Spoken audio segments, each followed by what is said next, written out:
आप सभी को सुनने के लिए मेरा नमस्कार। आज हम फिर आपसे जुड़ रहे हैं। हम बात करना चाहेंगे हमारे देश का भविष्य, हमारे यूथ, यंग जनरेशन जो अपने भविष्य को तलाशते हुए, खोजते हुए मेहनत करते हैं, आगे बढ़ते हैं और सिर्फ़ वो आवाज़ जंतर-मंतर तक ही सिमट कर रह जाती है।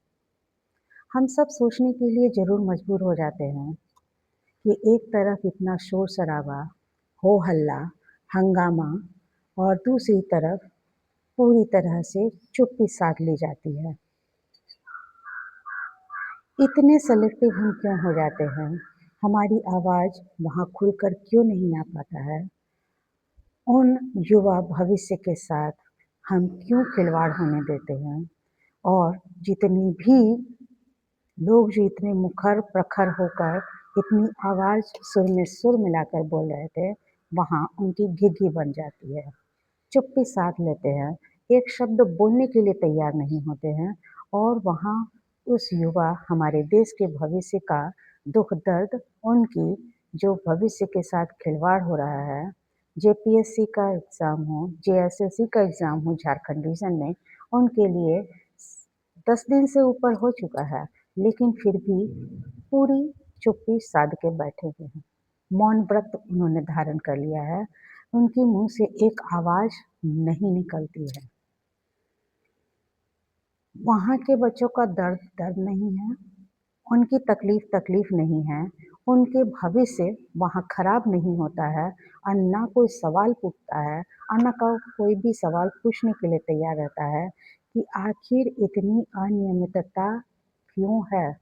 क्यों बच्चे हमारे भविष्य के साथ इनके साथ खिलवाड़ किया जाता है और इन बच्चों के साथ में आखिर क्यों इन बच्चों का दोहरा मापदंड इनके साथ अपनाया जाता है।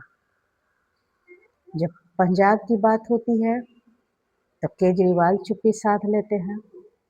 पूरी तरह से जितना विपक्ष है वो शांत हो जाता है।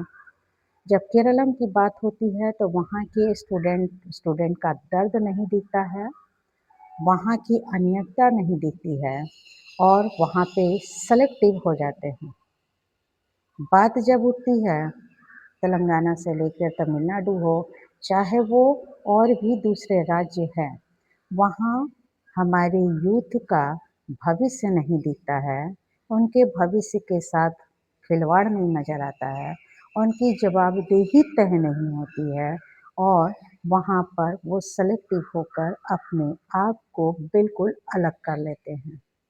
लगता ही नहीं है कि वहाँ कुछ गड़बड़ी हुई है, या तो डिनायल मोड में चले जाएँगे या पूरी तरह से चुप्पी साध लेंगे। हालाँकि एक बात बहुत अच्छा है झारखंड के जो भी बच्चे जो आंदोलन कर रहे हैं, ना तो देश विरोधी नारा लग रहा है और ना ही जुनैद की बिरयानी वहाँ पे मिल रहा है, ना उनके लिए अलग-अलग सुविधाएँ जुटाई जा रही है और ना बड़े-बड़े सेलिब्रिटी का जमावड़ा है, ना गाली-गलौज है। तो ये सब का अभाव है, इसलिए क्या जितने भी हमारी जो विपक्षी राजनीतिक दल है, वो मौन है, चुप्पी साध के बैठे हुए हैं और एक शब्द बोलने के लिए तैयार नहीं हैं। वहाँ फ़ायदा नहीं नज़र आता है, इसलिए वो चुप हो जाते हैं। जहाँ फ़ायदा दिखता है, वहाँ पर तो वो बोलते हैं, प्रखर रूप से बोलते हैं, ज़ोर-ज़ोर से बोलते हैं, हल्ला मचाते हैं, शोर करते हैं। लेकिन दूसरी तरफ उनकी आवाज़ पूरी तरह से बंद हो जाती है। तो सवाल तो ज़रूर उठता है, जो बच्चे उतने दिन से इतने कष्ट से अपनी बात को, अपनी आवाज़ को उठा रहे हैं, लेकिन सुनने के लिए कोई तैयार नहीं है। झारखंड में हेमंत सोरेन जी वहाँ के चीफ मिनिस्टर भी हैं और वहाँ के जो है वो शिक्षा मंत्री भी हैं। तो क्या उनकी अकाउंटेबिलिटी नहीं तय होनी चाहिए? उनके लिए जवाबदेही नहीं होना चाहिए और जितने भी हिंदी वाले इतने शौक से, इतने उछल-उछल कर जो बोलते हैं, तो वहाँ पे ये चुप्पी क्यों साधते हैं? जो कॉकरोच तिलचट्टा जो पार्टी है, वह भी बिल्कुल अपने आप को साइड कर लेती है, किनारा कर लेती है।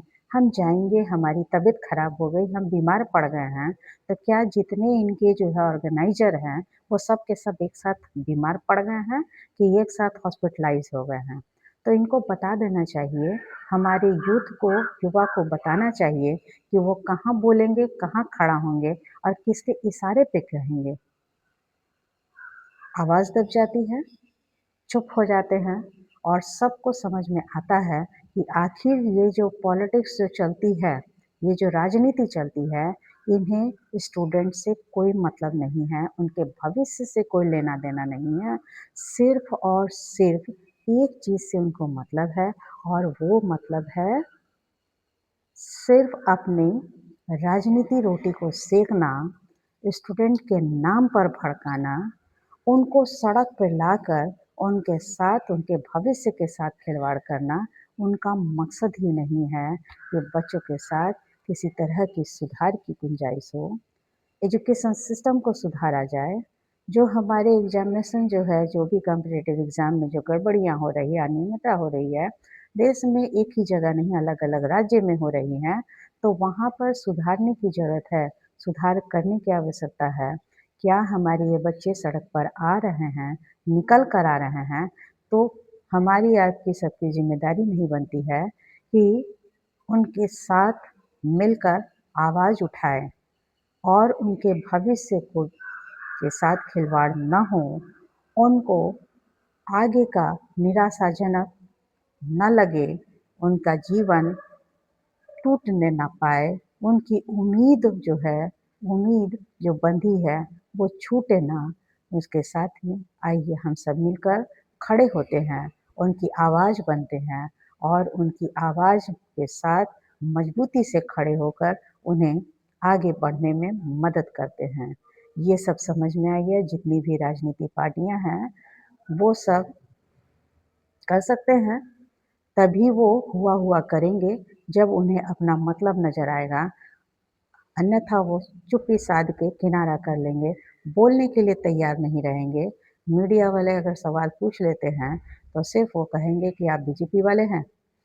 तो अपने आप को कैसे अलग करना है, कहाँ चुप्पी साधना है, ये सब यूथ को, हमारे स्टूडेंट को समझने की ज़रूरत है और मजबूती से आगे बढ़ने की ज़रूरत है, जवाबदेही सबकी तय होनी चाहिए, चाहे वो सत्ता में हो, प्रशासनिक व्यवस्था में हो या फिर एग्ज़ामिनेशन कंडक्ट करने वाले हैं, उन सबकी जवाबदेही बननी चाहिए और भविष्य हमारा, युवा का भविष्य, जो देश का भविष्य है, वह किसी भी तरीके से उनको नष्ट नहीं किया जाना चाहिए।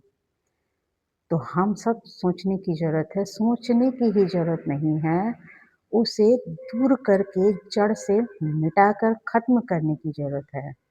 तो आइए चलते हैं, सब मिलकर आवाज़ बनते हैं, मजबूती से खड़े होते हैं और उनके लिए ज़ोर से आवाज़ उठाते हैं।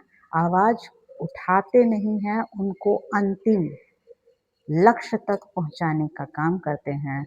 जब तक कि उन्हें मंज़िल नहीं मिल जाती है, तब तक हम न थमेंगे, न रुकेंगे और निरंतर बढ़ते चले जाएँगे। धैर्य, उनके धैर्य की, हमारे जो बच्चों की धैर्य की सीमा की परीक्षा न लें। उनके विश्वास को टूटने न दें। उनकी उम्मीदों को टूटने से पहले उनको खड़ा करने की ज़रूरत है, मजबूती से उनके साथ खड़े होने की ज़रूरत है। तो आप सबको सुनने के लिए हम धन्यवाद कहना चाहेंगे। फिर हम किसी और नए विषय के साथ आपसे फिर से जुड़ना चाहेंगे। आज के लिए इतना ही।